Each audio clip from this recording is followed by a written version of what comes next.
Assalamualaikum warahmatullahi wabarakatuh. Alhamdulillah wassalatu wassalamu ala Rasulillah wa ba'd. Rabbi shrah li sadri wa yassir li amri wahlul 'uqdatam min lisani yafqahu qawli. Allahumma 'allimna ma yanfa'una wanfa'na bima 'allamtana. Allahumma ihdina wahdina waj'alna sababan wa sabilan liman ihtada. Segala puji hanya bagi Allah. Salawat dan salam semoga senantiasa tercurah kepada junjungan kita Nabi besar Muhammad sallallahu alaihi wasallam. Alhamdulillah, jemaah sekalian yang dirahmati Allah. Yang pertama saya mohon maaf karena ini tadi katanya kajian biasa hari Rabu, di hari Kamis kata kemarin ada satu perkara yang tidak bisa ditinggalkan. Jadi minta izin dan alhamdulillah masih diberi kesempatan untuk silaturahmi di hari Kamis ini. Mudah-mudahan sekali lagi keberkahan dari Allah senantiasa hadir. Dan insya Allah kita akan lanjutkan kisah yang kemarin terakhir ya, kita bahas dari Bani Israil. Tadi disampaikan bahwa terakhir tadi tentang strategi yang diberikan kepada Nabi Yusuf. Jadi sedikit mengulang mungkin bagi yang kemarin belum hadir, bahwa kita akan bercerita tentang Bani Israil. Memang kalau kita bercerita tentang Bani Israil ini bercerita tentang satu kaum yang dia itu usianya mungkin kalau dengan kita ini sudah 3.500 tahun. Jadi kita akan bercerita tentang kaum yang usianya 3.500 ya, atau 3.000 tahun. Setelah itu juga akan bercerita antar masa. Karena ini dimulai dari Nabi Yakub alaihissalam. Dari Nabi Yakub terus sampai dengan yang akan kita ceritakan adalah negeri atau bukan negeri, penjajah Israel. Nah, apakah ada kesamaan antara Bani Israel dan penjajah Israel? Nah, itu yang mau kita tuju di awal kenapa kita membahas tentang Bani Israel. Israel adalah nama Nabi, ya. Nabi Yakub alaihissalam. Jadi Bani Israel itu adalah Bani Yakub. Nabi Yakub alaihissalam punya 12 anak laki-laki. Nah, dari 12 anak laki-laki inilah yang disebut dengan anak keturunan Yakub, anak keturunan Israel, atau bahasa Arabnya Bani Israel. Jadi namanya Bani Israel ini, kalau Bani itu kan anak keturunan itu didapat dari nasab. Jadi ketika bicara tentang Bani Israel, maka kita harus berbicara tentang nasab. Ya, gak bisa orang tiba-tiba ngaku-ngaku aja Bani Israel tapi tidak punya keturunan nasab, gak bisa. Harus dengan nasab. Yang nasabnya sampai pada anak keturunan Nabi Yakub, sampai Nabi Yakub, ya, sampai Nabi Yakub.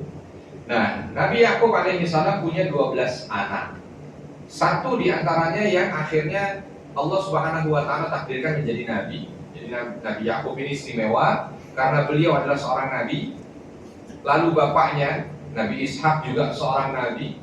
Lalu kakeknya Nabi Ibrahim juga seorang nabi. Lalu pamannya Nabi Ismail juga seorang nabi. Anaknya Yusuf juga seorang nabi. Ya, nanti cicitnya terus ke bawah itu semua cerita para nabi setelah Nabi Yakub alaihissalam ini rata-rata nabi yang berasal dari garis keturunan Nabi Yakub. Berarti anak keturunan Nabi Yakub, Bani Yakub atau Bani Israel. Kita kemarin membahas sampai pada kisah Nabi Yusuf. Ketika Nabi Yusuf ini diberikan amanah untuk bisa menjadi perdana menteri, ya, untuk mengurus negeri Mesir kala itu, yang di masa Nabi Yusuf ada di Mesir bukan Fir'aun yang berkuasa, karena Fir'aun ini kalah perang dengan satu dinasti yang datang dari daerah Irak, ya. Dinasti ini namanya Hyksos gitu kalau kita lihat dalam literatur. Dinasti ini yang datang ke Mesir untuk bisa mengekspansi Mesir dan mengalahkan Fir'aun pada masanya. Dan akhirnya Fir'aun ini tergusur, ya. Fir'aun ini mundur ke arah selatan, sehingga Mesir dikuasai oleh dinasti ini. Di masa dinasti inilah dia Nabi Yusuf alaihissalam ada di Mesir. Ya, dengan cerita yang kemarin kita ceritakan panjang bagaimana ada iri dengki dari saudara-saudara Nabi Yusuf yang lain sehingga Nabi Yusuf dibuang ke sumur, lalu dari sumur itu ditemu oleh kafilah dagang, dibawa ke Mesir, sampai Mesir dijual. Ketika dijual, dibeli oleh seorang gubernur, tapi ketika dibesarkan di rumah gubernur itu terjadi fitnah dari istri sang gubernur yang membuat Nabi Yusuf masuk ke dalam penjara. Dengan izin Allah akhirnya keluar sebab karena sang raja bermimpi, lalu mimpi dan sang raja itu ditafsirkan oleh Nabi Yusuf sehingga Nabi Yusuf diangkat menjadi perdana menteri. Betul, berlalu apa yang ditafsirkan oleh Nabi Yusuf, karena sang raja ini bermimpi. Mimpinya apa? Mimpinya ada 7 ekor sapi gemuk dimakan 7 ekor sapi kurus. Dan disampaikan tafsir yang ditakwil oleh Nabi Yusuf adalah akan datang di Mesir pada masa itu 7 tahun panen raya, dan akan datang setelahnya 7 masa paceklik. Dan ternyata betul itu. Ya, ternyata betul. 7 tahun awal semuanya panen raya, berlangsung berikutnya paceklik. Sampai pada paceklik yang mematikan, belum di tahun ke-7, baru di tahun ke-4. Semua negara yang ada di seputaran karena itu paceklik ini banyak menimbulkan korban jiwa. Akhirnya Nabi Yusuf berpikiran harus dibantu daerah sekitar. Sampailah kemarin kisah tentang bantuan Nabi Yusuf kepada daerah Palestina, yang di situ ada saudara-saudaranya, yang di situ ada ayahnya Nabi Yakub, dan ada anak-anaknya Nabi Yakub. Berarti Bani Israel kalau itu masih ada di Palestina, dan Nabi Yusuf satu-satunya Bani Israel yang ada di Mesir. Akhirnya, ya, kemarin kita bikin gimana caranya nih supaya nanti Nabi Yusuf itu ketika sudah tahu nih bahwa akan datang saudara-saudaranya dari Palestina itu yang akan mengambil jatah bantuan. Tapi begitu sampai di sana dia lihat kok tidak ada dari adiknya, ya, Benyamin, yang mau dia udah kangen, rindu, pengen ketemu gitu ya, tapi kok belum jumpa. Akhirnya Nabi Yusuf alaihissalam kala itu menawarkan kepada saudara-saudara, menawarkan kepada anak-anaknya Nabi Yakub yang kala itu belum tahu kalau ini adalah Nabi Yusuf, diminta untuk datang kembali tapi bawa adiknya, bawa Benyamin, supaya apa? Supaya Nabi Yusuf seolah kala itu ingin mengetahui lebih banyak tentang keluarganya. Sampailah di sana, lalu Nabi Yusuf ketemu dengan Benyamin, memberikan isyarat, kamu nanti akan tinggal, aku sudah siapkan strategi, tapi kamu udah ikuti saja apa yang akan terjadi setelah ini. Betul, begitu pada kumpul semuanya, lalu disebutkanlah di sana bahwa ada stempel, yang kala itu bentuknya seperti piala, ya, karena stempel zaman dahulu tidak seperti sekarang. Kerajaan yang hilang, maka harus ada pemeriksaan. Nah, mungkin kemarin sampai di sini berarti ya, sampai di sini. Betul, masih ada tersisa beberapa orang di sana, tapi ketika ingin diperiksa, maka Ribu'un, anak pertama dari Nabi Yakub, ini mengatakan bagaimana kami mencuri. Kami tidak akan mencuri karena kami dididik oleh ayah kami menjauhi segala hal yang bersifat buruk, maksiat. Tapi Nabi Yusuf mengatakan periksa dulu aja, semua diperiksa. Betul, diperiksa, ya. Masih ada tersisa beberapa orang diperiksa, dan Bani Israel kala itu diakhirkan. Anak keturunan Nabi Yakub ini yang jumlahnya ada 11 orang itu diakhirkan. Sampai ketika semuanya ternyata terbukti tidak ada, tinggal tersisa 11 ini. Maka protes lagi lah ini, mustahil kami yang mencuri, kalaupun ada apa segala macam. Tapi kata Nabi Yusuf, periksa dulu. Betul, diperiksa. Diperiksa dari yang paling besar, ya, mulai dari Ribu'un diperiksa sampai anak ke-10 nggak ada, tinggal tersisa satu saja, Benyamin, yang itu adalah adik kandungnya Nabi Yusuf. Begitu diperiksa ternyata barang yang dicari, yang disebut bahwa itu dicuri itu ada di tempatnya Benyamin. Barulah kala itu anak-anaknya Nabi Yakub, yang lain, yang 10 ini bilang, oh kalau dia yang nyolong mah wajar, sebab kakaknya dulu dia juga tukang nyolong. Jadi sebenarnya begini raja, kita itu punya 12 nih anaknya, ayah kami ini 12. Nah kami punya yang 6 anak yang istri ini, yang 2 anak yang istri ini, yang 2 anak yang... Nah orang yang nyolong ini dia punya kakak sebenarnya. Tapi memang kakaknya tukang nyolong juga, jadi wajar kalau dia itu nyolong. Tapi Nabi Yusuf kali itu diem aja, ya. Padahal istri Yusuf. Nah, kebayang gitu ya. Ini untuk menunjukkan bahwa Nabi Yusuf kali itu memang betul-betul orang pemaaf. Pokoknya udah yang jelas dia di sini. Mau nggak mau dia harus tinggal di sini. Dia harus dihukum. Keluar lagi 10 orang. Begitu keluar 10 orang baru berpikir, ini gimana kalau kita pulang? Kita kemarin sudah janji kalau kita akan jaga Benyamin. Mau ngomong apa sama ayah kita? Singkat cerita ada beberapa riwayat menyampaikan kakak pertamanya tinggal. Ya, kakak pertama tinggal dari Bani Israel ini, tinggallah satu, yang lain disuruh pulang, nggak mau pulang. Saya biar melihat bagaimana gelagat yang ada di sini, apa perkembangan segala macam, supaya kita bisa dapat informasi tentang Benyamin. Kalau mau dihukum apa? Karena ini pasti akan dihukum berat, sebab yang dicuri barang kerajaan, dan itu penting, maka pasti akan ada hukuman berat. Kalau ternyata dihukum gantung, dihukum apa, bisa dapat informasi. Yang lain pulang begitu, sampaikan kepada Nabi Yakub. Nabi Yakub pun tidak bisa menyembunyikan kesedihannya, bahkan sampai mata beliau buta. Lalu masih tetap menyebut, kalian sudah menghilangkan Benyamin seperti kalian dulu juga membuat Yusuf terpisah dariku. Disebut Yusuf. Kakaknya ini pada marah.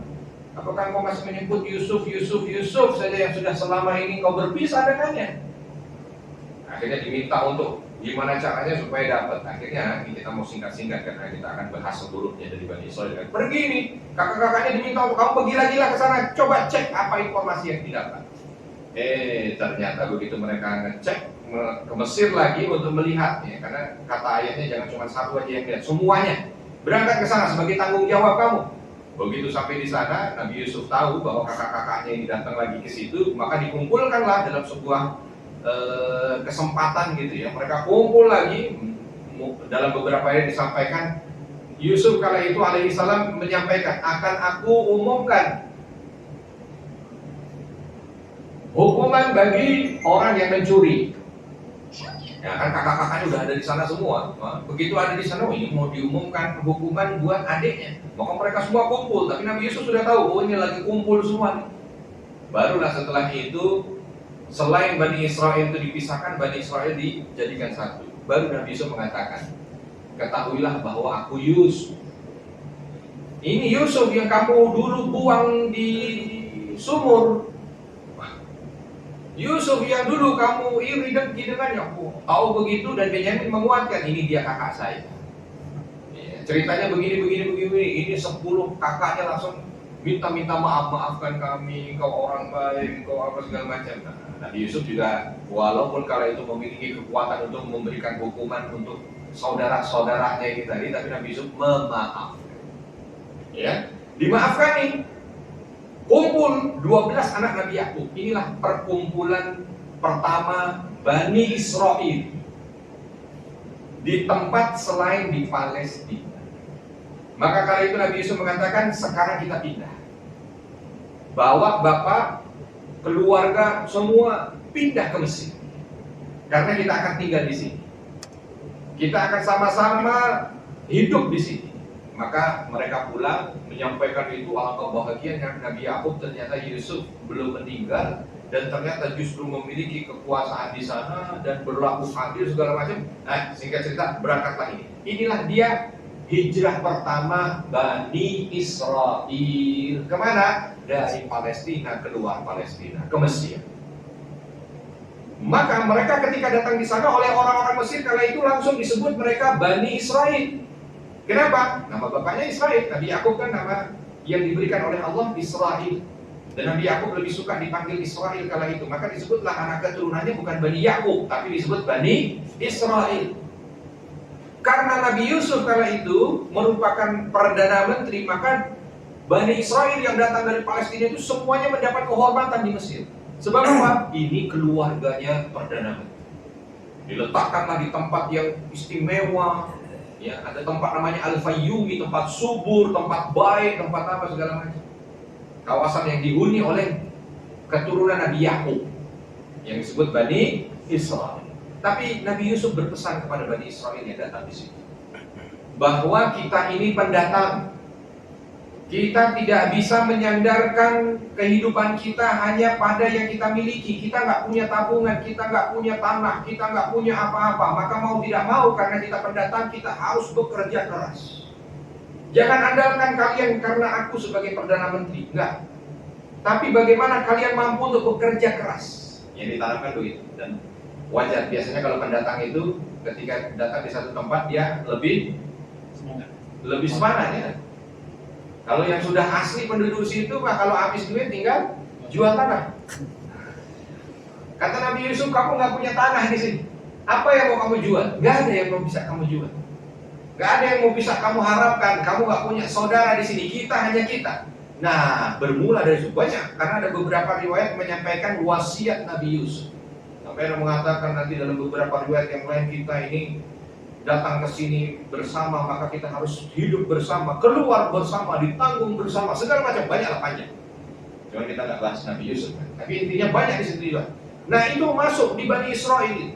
Maka mereka bekerja keras, mereka betul-betul jadi orang yang ulet, telaten.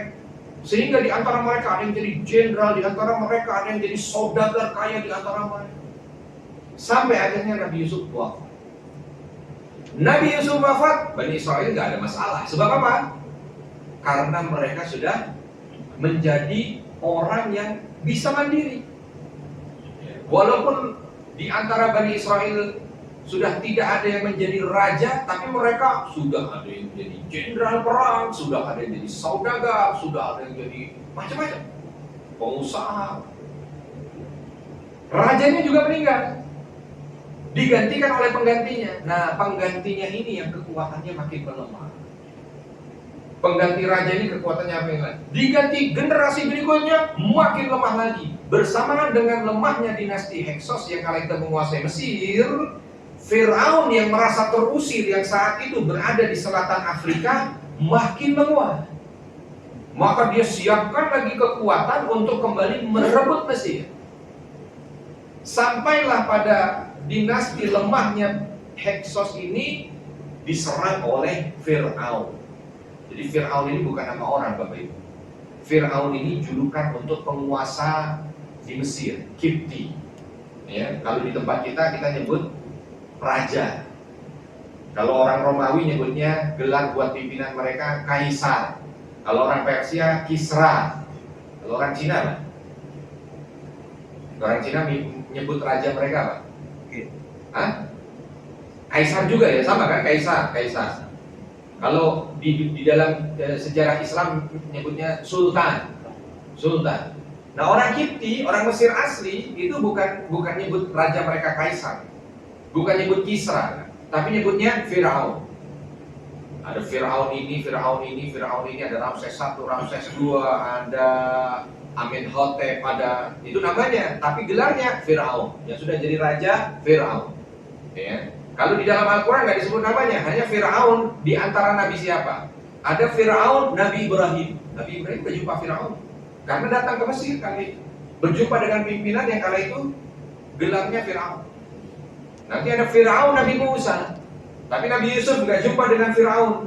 Karena apa? Karena Nabi Yusuf jumpa dengan raja yang bukan dari dinasti Firaun.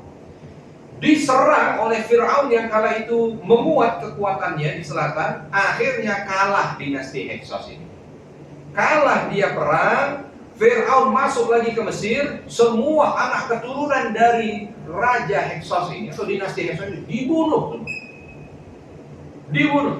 Bani Israel kala itu kan menjadi pengikut Heksos, menjadi pendukung Heksos. Karena raja yang didukung kala itu, karena memang Nabi Yusuf kan kala itu adalah kaki tangannya Raja Heksos. Karena dia kalah, maka Bani Israel kala itu menjadi budak. Hukum pada masa itu, kalau dia kalah, semua yang ada menjadi harta rampasan, orang-orang yang hidup baik dari prajurit atau segala macam menjadi budak. Oleh Firaun yang mengalahkan kerajaan Heksos ini tadi, semua keturunan Heksos dibunuh. Semua prajurit dibunuh. Tapi Bani Israel enggak. Bani Israel tidak dibunuh, tapi dijadikan budak. Inilah dia perbudakan pertama Bani Israel. Jadi bukan lahir langsung jadi budak, enggak. Kisahnya begitu. Kenapa kok bisa jadi budaknya Firaun? Karena dia, tadi kisah yang saya ceritakan, raja yang dia dukung ternyata kalah perang. Segala keturunan raja yang kalah itu dibunuh oleh Firaun, Bani Israel enggak. Karena Firaun tahu Bani Israel ini punya keahlian. Nah, ini kalau ada sebutan Al-Quran bahwa Bani Israel ini memiliki kecerdasan Bani Israel. Nah, mulai dari sini ceritanya, bukan yang negara Israel sekarang. Penjajah Israel, bukan negara penjajah Israel sekarang, bukan. Dulu iya, karena mereka punya kecerdasan. Makanya Firaun paham tentang itu. Dia nggak bunuh, dia bikin Bani Israel ini jadi budak dia. Yang pintar seni bangunan, dia jadikan budak supaya bangun bangunan-bangunan yang ada, yang besar-besar. Maka di antara bangunan-bangunan yang tersisa di daerah-daerah Mesir, kala itu sudah diboyong semuanya menuju ke kota namanya Luxor. Ya, kalau datang ke Mesir sekarang ada kota namanya Luxor. Itu kota di mana Fir'aunnya Nabi Musa berkuasa. Fir'aun Nabi Musa, bangunannya sampai sekarang masih megah, besar, piramid-piramid apa segala macam. Kalau piramid yang ada di Kairo cuma sedikit. Piramid yang ada di daerah selatan, yang di daerah namanya Luxor itu, sampai sekarang udah kayak kota yang memang betul-betul kebayang dulu gimana megahnya Fir'aun zaman Nabi Musa itu memiliki istana. Yang kuat, yang dulunya menjadi prajurit-prajurit andal dijadikan kuli, segala macam, tapi mereka dimiskinkan. Cuman Firaun yang mengalahkan Heksos kala itu dan tidak membunuh Bani Israel ini antara dua, keinginan untuk menjadikan Bani Israel itu sebagai budak, tapi berikutnya ada rasa takut. Ini Bani Israel walaupun saat ini jadi budak, tapi di antara budak itu ada yang pernah jadi jenderal, antara budak itu ada yang pernah jadi saudagar, antara budak, kalau mereka bersatu bisa jadi musuh dalam seribu, bisa jadi duri dalam daging. Pikiran itu selalu ada, tapi belum, rasa takut itu belum betul-betul mengganggu. Sampai akhirnya Firaun yang mati digantikan Firaun berikutnya, mati digantikan Firaun, sampai Firaun Ramses II. Tiba-tiba, ini kan penyakit turun-temurun dari Firaun yang mengatakan hati-hati dengan Bani Israel, hati-hati dengan Bani Israel, hati-hati dengan, sampailah datang Firaunnya Nabi Musa. Walaupun Nabi Musa kala itu belum lahir. Ini Firaun mimpi dengan sebuah mimpi, ya, cahaya yang datang dari kampungnya Bani Israel masuk ke istana. Maka dikumpulkanlah penasehat, yang kala itu penasehatnya itu tukang sihir. Masa itu sihir luar biasa merajalela, ya, karena sudah kesesatan segala macam. Makanya Bani Israel kala itu Bani Israel adalah kaum yang mempertahankan ketauhidan di tengah serangan kesyirikan Firaun. Makanya kalau di dalam Al-Quran cerita tentang Bani Israel masih ada yang beriman. Kalau cerita tentang Bani Israel masih ada yang beriman. Tapi kalau udah cerita tentang Yahudi, nggak ada. Kenapa? Nanti kita akan cerita sampai pada masa Yahudi. Nah, Bani Israel yang hidup di masa Firaun ini tadi, mereka itu di atas 70% bahasanya bertauhid kepada Allah, beriman kepada Allah. Dan mereka hidup di tengah serangan Firaun yang minta untuk disembah, Firaun yang meminta Bani Israel untuk melegalkan sihir. Firaun ini mimpi, maka dikumpulkan tukang sihir, lalu tukang-tukang sihir ini bilang, makna dari mimpimu itu akan ada bayi dari Bani Israel yang lahir dan dia akan merebut kekuasaan. Takut luar biasa, karena ini adalah rasa takut yang juga sudah diwarisi dari nenek moyangnya. Maka apa? Langsung dibikin keputusan. Tafsir mimpi itu diterima, takwil mimpi itu diterima, dibikinlah keputusan. Tarfir namanya. Peraturan Firaun atau kafir, keputusan Firaun. Lalu dia bilang, semua bayi laki-laki dari Bani Israel bunuh. Ini kisahnya di sini nih kalau di Al-Quran biar bisa dipetakan. Bunuh semuanya. Betul dilaksanakan, lahir bayi, bunuh, bunuh sampai berlalu beberapa tahun. Keputusan itu dijalankan. Lama-lama lelaki dari Bani Israel ini makin sedikit. Yang tua mati, yang baru lahir dibunuh. Yang ribut bukan Bani Israel, karena Bani Israel memang sudah dari awal ribut, menolak, cuma dia muda, gak bisa bersuara. Yang ribut justru sukunya Firaun, Kipti ini.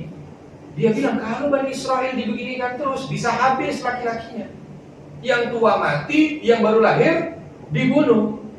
Masalahnya kalau Bani Israel itu habis, yang kena tulahnya kita. Kenapa? Satu, kita gak punya budak lagi. Padahal kala itu budak yang paling bisa diandalkan Bani Israel. Pinter, ajarin sekali jalan, ya, disuruh ngurus ini bisa, apa segala macam. Orang Mesir asli merasa ini bahaya kalau sampai nggak ada. Bahaya. Terus, kalau ini nanti Bani Israel ini habis, maka mau tidak mau, Kalau Fir'aun lagi butuh tenaga, kita yang dijadiin budak. Bahaya ini. Ya, para pengamat kumpul kala itu. Ya. Dibikinlah apa segala macam. Akhirnya mereka bikinlah putusan rakyat. Kita datang ke Fir'aun sampaikan, jangan begitu. Ya. Tolong dihentikanlah ketetapan ini. Datanglah mereka ke Fir'aun nggak mau gubris, nggak bisa. Saya yakin betul bahwa apa yang ditafsirkan oleh para penasehat saya itu benar, dan saya tidak mau kekuasaan saya hilang berikutnya. Karena dulu pernah diambil orang Mesir, pernah dikuasai oleh orang di zaman nenek moyang saya, dan saya nggak mau lagi itu terjadi. Maka betul-betul dijaga. Nah, berhasil ke sini, datang kepada para penasehatnya, disampaikan juga dengan rasa takut. Ini masalahnya bukan kami saja. Kalau nanti Bani Israel habis, kamu saat ini memang jadi penasehat, tapi lama-lama bisa jadi budak juga. Maka datang ke Firaun, omongin ke dia. Nah, akhirnya penasehat ini yang datang. Kita bikin win-win solusi. Daripada nanti ini pada marah rakyat kita, tetaplah peraturan kamu dijalankan, tapi juga beri kesempatan buat rakyat. Akhirnya apa? Dibikinlah keputusan baru, dirubah. Gimana? Dibikin ganjil genap. Ya, dibikin ganjil genap. Tahun ganjil bunuh, tahun genap biarin. Tahun ganjil bunuh, tahun genap biarin. Jadi masih ada yang tersisa. Nabi Harun, kakak Nabi Musa yang lahir lebih dulu, lahir di tahun yang kala itu Firaun tidak membunuh. Ganjil apa genap? Genap. Ini buatan saya aja ya. Jika sampai setahun bunuh, setahun enggak, setahun bunuh, setahun enggak. Makanya ada cerita Nabi Harun bagaimana bunda, sang ibunda kala itu. Gimana anaknya kalau lahirnya? Karena apa? Lahir di tahun yang tidak dibunuh. Jaraknya Nabi Harun dengan Nabi Musa juga gak jauh. Nah, begitu Nabi Harun sudah lahir, lahirlah anak ketiga ini.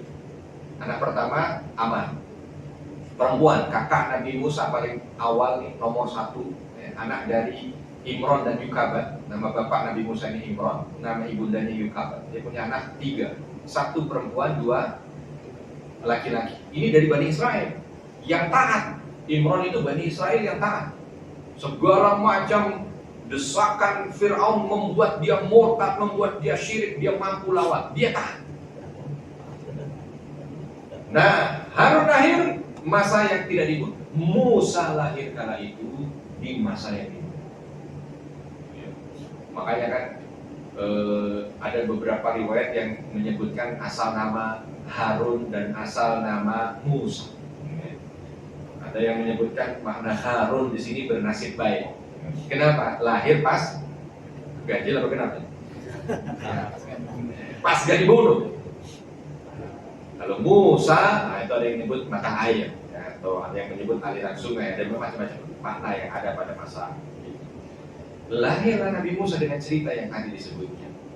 Tapi lahir di masa tahun dibunuh. Akhirnya ada ilham, ibunda Nabi Musa kala itu diminta untuk membuat kotak, bayinya dimasukkan di situ, dialirkan ke sungai. Ini hanya gambaran saja, Bapak Ibu.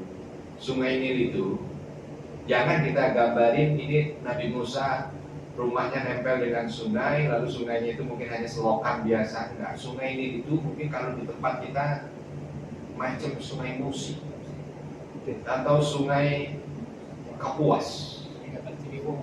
Jangan Ciliwung dibayangin 3 kali atau Cisadane, jangan. Ini kapal masuk, ya, kapal masuk. Sekarang itu ada krus kapal besar ya berarti ya, kapal pesiar gitu. Itu bisa jalan di sungai ini.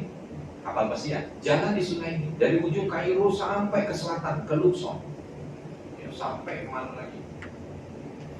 Ini sungai ini. Jadi sungainya besar. Jadi itu kebayang waktu saya datang untuk melihat gitu kan tempat di mana kemungkinan besar bahwa ini dulu Nabi Musa dialirkan gitu kan, dihanyutkan gitu. Ya Allah, betul-betul kalau bukan karena ketauhidan yang luar biasa dari keluarga ibu dan ayahnya Nabi Musa, maka itu dihanyutkan. Lalu dihanyutkan diminta apa? Ini kisahnya kan masyhur sekali, jadi nggak perlu juga saya tekankan terlalu dalam. Tapi intinya dihanyutkan sampai ke istananya sana. Nabi Musa diambillah oleh Asia, ya, istri dari Firaun. Kala itu Firaun interogasi, siapa ini? bayi. Ditemu di mana? Ditemu di kali. Kala itu sebenarnya Firaun, bukan di kali, sungai besar kan. Sebenarnya Firaun sudah ngerasa bahwa ini kayaknya Bani Israel ini. Kenapa? Karena antara Kipti dengan Bani Israel beda jauh Pak dari segi fisik. Suku asli Mesir hitam, Bani Israel putih. Kalau ada ketemu bayi, putih kan? Bani Israel. Ya. Beda. Makanya tampang Firaun itu kalau datang ke museumnya di Mesir, ya, masih ada mumi-muminya segala macam, lalu ada gambaran tampang Firaun kelihatan model macam orang kayak Afrika Tengah. Ya, suku-suku yang mungkin modelnya Indian yang rambutnya agak keriting, merah atau hitam, lebih ke gelap, pendek. Bani Israel enggak, mancung, tinggi. Nah, keturunan Nabi Yakub, ya mirip-mirip kalau kita bilang Nabi Yusuf, kan kelihatan. Ya. Karena itu Firaun bilang, enggak, ini Bani Israel, kata istrinya. Enggak. Makanya ini berlaku juga, ya.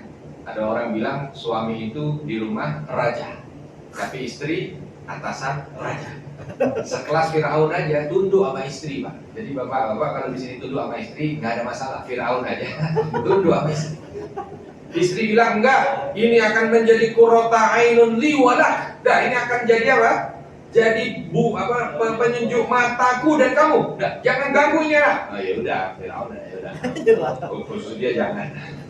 Jadi yang lain bunuh, yang dia jangan. Dijaga sama singa kalau itu. Orang berbagai macam itu seolah menunjukkan ini Nabi Musa masih bayi, jenggotnya Firaun tarik. Soalnya itu menjadi alasan buat Firaun. Ini biar Bani Israel ini jenggot saya ditarik-tarik, muka saya dipukul-pukul, ada yang mengatakan matanya diculak. Kata Asia, bukan, itu cuma anak kecil, namanya anak kecil. Gimana mau tahu dia kan nggak tahu. Enggak, ini pasti Bani Israel. Kata Asia, kalau begitu begini sajalah, saya kasih di bara api dia. Kalau ini bara api tetap dimasukkan ke mulutnya, berarti memang dia nggak tahu, dia anak kecil. Kalau ditolak, barulah kamu bolehlah sebut dia apa. Benar, akhirnya didekatkan itu dengan izin Allah tuh. Diilhamkan Nabi Musa kala itu bara api itu dimasukkan ke mulutnya. Makanya Nabi Musa ceda. Nabi Musa itu ceda. Kalau ngomong nggak bisa didengar dengan mudah. Makanya nanti ketika diutus oleh Allah untuk bisa menjadi nabi, mengingatkan kaumnya minta supaya apa? Saudaranya Harun nemenin. Karena kalau ngomong nggak bisa, ceda, ngomongnya ceda. Nah, akhirnya apa? Nabi Harun. Tapi itu nanti kisahnya. Nah, akhirnya Firaun itu, oh iya, ini berarti bukan. Sampai kisah panjang yang disebutkan banyak sekali karena kisah Nabi Musa sangat banyak sekali di dalam Al-Quran. Di antara Nabi yang paling banyak diceritakan di dalam Al-Quran adalah Nabi Musa. Ya, Nabi Musa. Sampai akhirnya kisah di mana Nabi Musa ini ketahuan lah kalau dia ini Bani Israel. Dia tahu, tapi Firaun sudah tidak bisa apa-apa, dia sudah besar dan sudah tidak ada lagi keputusan untuk dibunuh. Udah nggak ada lagi itu, nggak berlaku lagi keputusan peraturan dibunuh bayi laki-laki udah nggak. Nah, ini kala itu Nabi Musa juga sudah menginjak remaja. Nah ini nanti kisah mengawali Nabi Musa keluar dari Mesir pertama kali. Nabi Musa lagi jalan, jumpa dengan dua orang yang lagi berseteru. Satu dari Bani Israel, satu Kipti. Ramai ini mereka, sampai gontok-gontokan. Nabi Musa datang, ada apa ini masalah? Yang Israel ini bilang, Bani Israel, wahai Musa, dia zalim. Dia ngomong begini. Yang Kipti ini bilang, suku asli Mesir, yang sesuku dengan Firaun. Dia malah nantang, benar. Kenapa emang? Kalau saya mau zalim, kenapa? Saya punya tanah ini. Kalau dia cuma budak, kenapa kalau saya mau zalim? Sama Nabi Musa ditampar. Oh, raja. Mau nampar, cuma ditampar. Tapi begitu ditampar, ngguling ini Kipti mati. Makanya Nabi Musa ini orangnya fisiknya besar. Untuk menggambarkan bagaimana dia punya kekuatan fisik, sekali tampar, mati. Makanya nanti dalam perjalanan ketika ketika Nabi Musa mengajak Bani Israel, itu Nabi Musa nggak perlu untuk ngangkat tangan, melototnya saja Bani Israel langsung tutup. Kenapa? Fisiknya besar. Nah, ketika kejadian itu terjadi, ada yang bilang kan, kenapa kok katanya Nabi kok membunuh? Ingat, ini bukan membunuh. Ini kalau dalam istilah syariat kita aja ini adalah qatl ghair amad atau qatlul khata. Ini bukan niat bunuh, kan cuma nampar, pok. Cuman takdirnya nyampe gitu. Jadi bukan pembunuh, bukan. Karena ini pembunuhan yang salah. Bukan niatnya membunuh. Sama kayak ada orang dipukul pakai cambuk, tiba-tiba mati. Bukan niatnya membunuh, kecuali kalau Nabi Musa dengan pisau ditusuk, itu kan udah. Jadi ini bukan kesalahan yang membuat Nabi Musa itu terkotori sehingga kok ada Nabi membunuh, kan? Tapi perkara itu ribut, bikin geger. Kembali Fir'aun karena itu merasa ini Bani Israel kok tiba-tiba, karena itu belum ketahuan, kok ada Kipti meninggal. Bukan meninggal, ada Kipti terbunuh. Kalau itu nggak ada yang tahu. Cuman Fir'aun sudah mengatakan ini pasti Bani Israel. Nggak mungkin Kipti bunuh dengan Kipti. Tapi nggak ketahuan. Semuanya diam. Sampai akhirnya ini Bani Israel yang tadi berseteru dengan Kipti dan akhirnya Kipti itu ditangkap, berseteru lagi dengan yang lain. Memang orangnya berarti bikin masalah terus. Jangan lagi Nabi Musa ketemu dengan orang yang sama.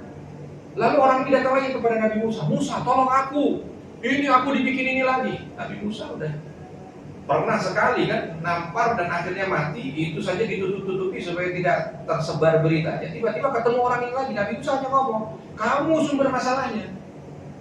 Akhirnya ketika Nabi Musa ngomong agak keras begini, ini Bani Israel bilang, Musa sabar, apa kamu akan bunuh saya seperti kamu bunuh Kipti dulu? Nah ini di keramaian orang, baru orang tahu, oh ternyata yang bunuh itu Musa. Ternyata yang bunuh itu Musa. Segera dilaporkan kepada Fir'aun. Ketika dilaporkan kepada Fir'aun, Nabi Musa kala itu mencoba untuk menyelamatkan diri. Kala itu belum menjadi nabi, tapi sudah beriman kepada Allah. Makanya beliau berdoa minta diberikan petunjuk harus bagaimana ini. Sehingga ada ilham untuk apa? Pergi keluar dari Mesir. Inilah dia keluarnya Musa pertama kali. Dan ini belum menjadi nabi. Pergi dia jauh, nggak tahu mau kemana. Banyak cerita-cerita Israiliyat di sini. Ya, di antara cerita Israiliyat ketika bingung mau kemana, tiba-tiba nyandung kakinya ke ke sebuah kayu. Lalu akhirnya dengan kayu itulah dibawa untuk menjadi petunjuk jalan. Lalu dia mengatakan juga di antara Israiliyat ketika lagi bingung begitu, tiba-tiba di depannya ada kayu. Yang kayu itu bisa bicara. Ikuti saja jalanku. Pegang aku akan menunjukkan. Karena zaman dulu belum ada Google Map, jadi butuh yang seperti itu. Kalau sekarang udah nggak perlu lagi. Nggak perlu kita mau cari, saya mau ke Surabaya, cari kayu, nggak perlu, cukup Google Map. Dia yang akan menunjukkan jalan kita. Makanya orang sekarang itu udah nggak pakai lagi begitu. Kenapa? Karena udah banyak teknologi yang mengalahkan segala macam bentuknya begitu. Walaupun ini Israiliyat, ya. Israiliyat itu adalah kisah-kisah yang datang dari Bani Israel yang tertulis mungkin di Taurat mereka atau termaktub dalam beberapa cerita-cerita mereka atau mungkin yang lainnya. Bagi kita sebagai seorang Muslim, bagaimana kita menyikapi Israiliyat? Nabi Shallallahu Alaihi Wasallam menyampaikan, la nusaddiquhu wa la nukadzibuhu. Kita nggak serta-merta menerima itu cerita, tapi juga tidak serta-merta menolak. Artinya kita dalam posisi apa? Abstain aja lah. Ya kita lihat kalau memang itu sesuai ya kita terima. Kalau nggak sesuai seperti contoh kisah penamaan Israel kemarin. Kenapa Nabi Yakub mendapat gelar Israel? Itu kan di antara maknanya ada yang Israiliyat. Ya, gimana cerita Israiliyatnya? Yang kemarin tidak kita terima, Allah Subhanahu wa taala menjelma menjadi manusia ngajak gulat Nabi Yakub. Allah kalah, dipiting. Ya, lalu Allah mengatakan, "Stop Yakub, aku adalah Allah, aku adalah Allah." Kaget Nabi Yakub, Allah yang saya piting. Mulai sekarang namamu aku ganti, bukan lagi Yakub, Israel. Engkau namamu Israel. Isra artinya yang bergulat, Allah, bergulat dengan Allah. Ini termaktub dalam Taurat mereka. Nah kita nggak terima lah. Wah, bagaimana ceritanya Allah menjelma menjadi manusia bergulat dengan makhluk kok tiba-tiba kalah gitu kan? Lalu mengatakan saya Allah, mustahil. Tapi ada yang mungkin kita terima. Singkat cerita tadi Nabi Musa pergi, nggak tahu kemana, akhirnya sampailah di satu kampung namanya Madian. Di kampung itu duduk di pinggir sender di mana? Sender di kayu. Di hadapannya ada sumur, orang lagi ramai.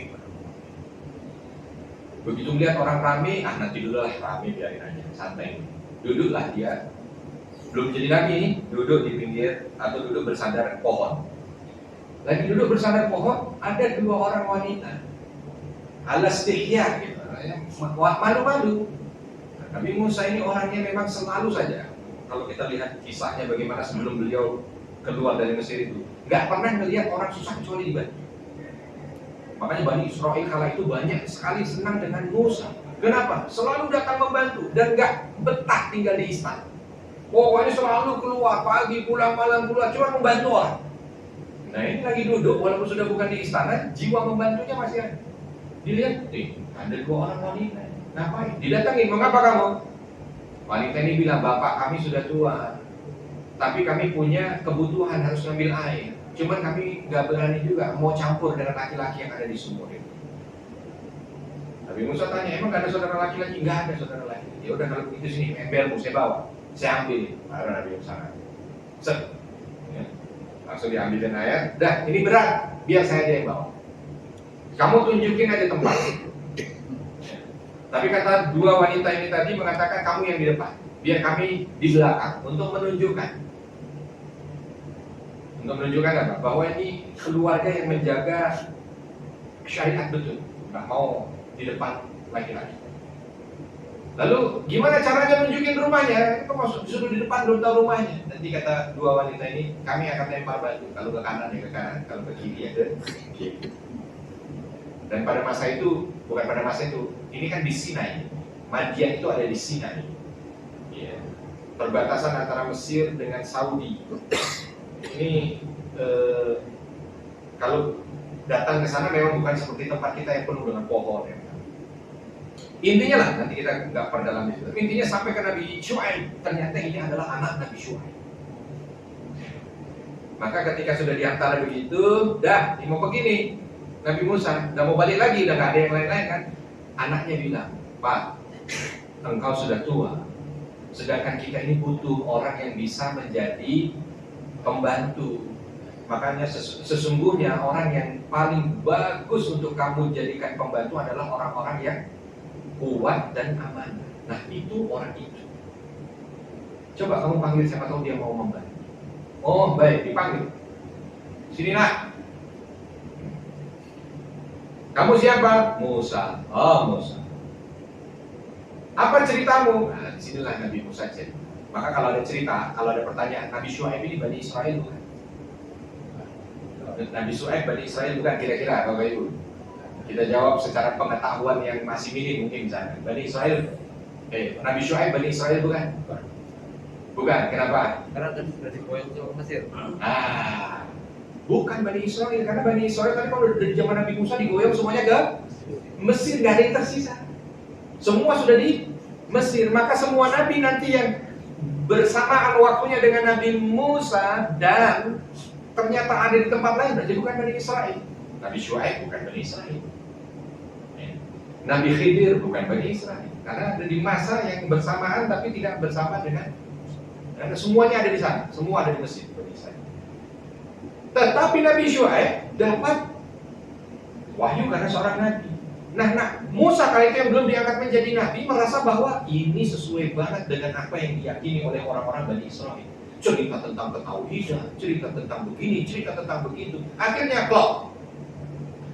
Ya. Terus akhirnya ketika mau dinikahkan tapi dengan syarat dia harus bekerja sekian tahun. Udahlah dijalankan sampai akhirnya menikah. Kita nggak detilkan di sini. Nah, panjang nanti masih. Menikah, selesai dari menikah, Nabi Musa bilang sama Nabi Syuaib ini, saya mau pulang ke Mesir, sudah sekian lama. Kalaupun itu Fir'aun pasti sudah lupa. Tapi rasa rindu saya dengan bapak ibu saya enggak terbendung. Saya mau ketemu dengan bapak dan ibu saya dan keluarga saya. Maka biarkan saya pergi ke Mesir. Baik kalau begitu silakan kau pergi. Nabi Musa akhirnya pergi bawa keluarganya, bawa istri dengan anaknya, dengan tujuan cuma mau ketemu siapa? Mau ketemu sama bapak sama ibunya, mau ketemu sama Imron dan Yukaba, mau ketemu sama saudaranya, ya, mau ketemu dengan Maryam, mau ketemu dengan Harun. Pokoknya nggak mau lagi urusan dengan istana, cuma mau ketemu dengan itu, kangen, berangkat. Begitu sampai di satu daerah Sinai. Sinai ini Bapak Ibu, kalau lagi musim dingin, saya pernah ke sana puncak musim dingin bulan Januari. Memang luar biasa, menusuk, dingin. Memang nggak turun salju, tapi dinginnya luar biasa. Ini bertepatan kalau kita lihat cerita nanti di dalam Al-Quran yang ketika menceritakan tentang posisi ini, sampai Nabi Musa kalau itu kedinginan, dan istri dan anak-anaknya juga kedinginan, bingung mau cari yang bisa menghangatkan di mana. Maka beliau tiba-tiba melihat di malam hari itu di atas ada api. Maka kala itu meminta supaya istri dan anaknya tinggal di sini, biar saya naik ke atas bukit. Siapa tahu di situ ada api yang bisa menghangat. Nah, kamu tinggal di sini, tinggal. Makanya gunung itu disebut Jabal Musa. Salah satu gunung yang ada di daerah Sinai Timur itu disebut Jabal Musa. Di gunung itulah Allah Subhanahu wa Ta'ala menampakkan suaranya kepada Nabi Musa 2 kali.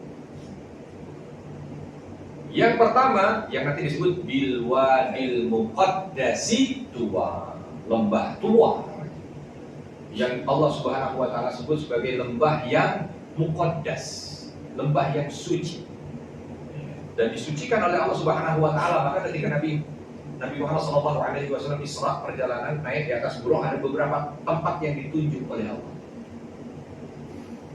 Yang ditunjuk di antara riwayat yang disampaikan Yathrib, Madinah. Jibril menunjukkan di tempat itu kamu akan dihijrah. Maka setelah pulang dari Isra dan Mi'raj sudah ada gambaran mau kemana setelah ini. Kalau diusir dari Mekah, fokus ke Madinah. Lalu yang ditunjukkan lembah tua yang disebut dengan Jabal Musa. Disitulah Allah menampakkan suaranya kepada hamba-Nya Musa. Lalu setelah itu baru ditunjukkan Masjidil Aqsa. Di situ Nabi Musa ketika datang diminta fakhlaq na'lai, disuruh copot sendal, karena tempat itu tempat yang suci. Ya. Maka setelah itu baru Allah Subhanahu wa Ta'ala menyampaikan, saya Allah, aku Allah, aku Allah. Ya. Apa yang ada di tanganmu? Maka Nabi Musa kala itu mengatakan, ini tongkat. Ini untuk menunjukkan kisah yang tadi disampaikan bahwa Nabi Musa datang ke sana itu dengan tongkat.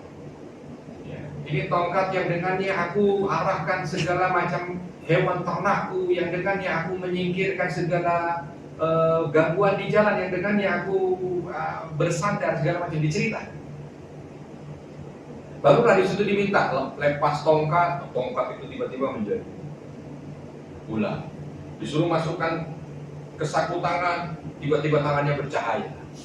Soalnya di situ Allah ingin memberikan pemahaman kepada Musa bahwa engkau memiliki kekuatan dariku. Yang dengannya ternyata apa tugas berikutnya? Allah minta Nabi Musa untuk dakwah kepada Fir'aun. Karena di atas bukit itu Nabi Musa diangkat oleh Allah menjadi Nabi. Baru ketemu Nabi, terus diangkat menjadi Nabi. Inilah yang menginspirasi Musailamah Al-Kadzdzab. Musailamah di tahun ke-9 Hijriah datang ke Madinah bersama kaumnya, jumpa Nabi Muhammad SAW. Lalu ketika pulang dari Madinah, apa yang disampaikan Musailamah? Aku akan menjadi Musa dari Syuaib. Musa baru ketemu Syuaib, langsung jadi Nabi. Aku ketemu Muhammad, juga akan menjadi Nabi. Cuman bedanya Nabi Musa yang betul-betul asli, wahyu datang dan turun. Sedangkan Musailamah ini disebut oleh Nabi sebagai kadzdzab, pembohong. Karena ini Musailamah tiba-tiba begitu sampai di kampungnya, yang lain bersyahadat, dia nggak justru nulis surat kepada Nabi Muhammad. Wahai Muhammad, Rasulullah. Surat dari Musailamah Rasulullah kepada Muhammad Rasulullah. Nabi baca langsung kasih julukan Musailamah Al-Kadzdzab. Nah, balik ke tadi kisahnya Nabi Musa. Nabi Musa dapat perintah. Bayangkan, tadi niat awalnya hanya bawa istri dan anaknya untuk ke Mesir, nggak mau ketemu Fir'aun karena takut nanti kasus lama terbongkar. Tapi tiba-tiba diminta untuk jumpa Fir'aun. Dan ketika jumpa Fir'aun, diminta bukan cuma jumpa, untuk dakwah. Dan ketika diminta untuk dakwah, bukan sekedar untuk dakwah, tapi diminta juga untuk menyampaikan kebenaran ini untuk seluruh orang yang ada di Mesir. Bukan kecil, berat. Tapi karena ini adalah perintah, maka Nabi Musa jalankan. Cuma minta satu permintaan. Kalau begitu, tolong jadikan Harun sebagai pendamping. Akhirnya di situ juga SK untuk Harun dijadikan nabi oleh Allah Subhanahu wa Ta'ala. Cuma nabinya sebagai nabi pendamping. Nah, ini nabi, ini wakil nabi kalau boleh ada. Presiden, wakil presiden. Ya, kalau ini nabi tapi wakil mendampingi, karena syariatnya datang kepada Nabi Musa. Nabi Harun memang nabi tapi pendamping, tidak membawa risalah yang berbeda di antara mereka. Berjalan mereka, baru mau sampai Mesir, luar biasa, kejadian besar terjadi. Apa dia? Kita akan jumpa di bulan depan. Ya. Kejadian pertama yang dijumpai oleh Nabi Musa ketika pertama kali masuk di tanah Mesir. Kalau ada salah saya mohon maaf dan kepada Allah manapun. Subhanallah wa bihamdika asyhadu an la ilaha illa anta astaghfiruka wa atubu ilaik. Nanti di judulnya adalah kejadian pertama yang dijumpai oleh Nabi Musa ketika masuk. Assalamualaikum warahmatullahi wabarakatuh.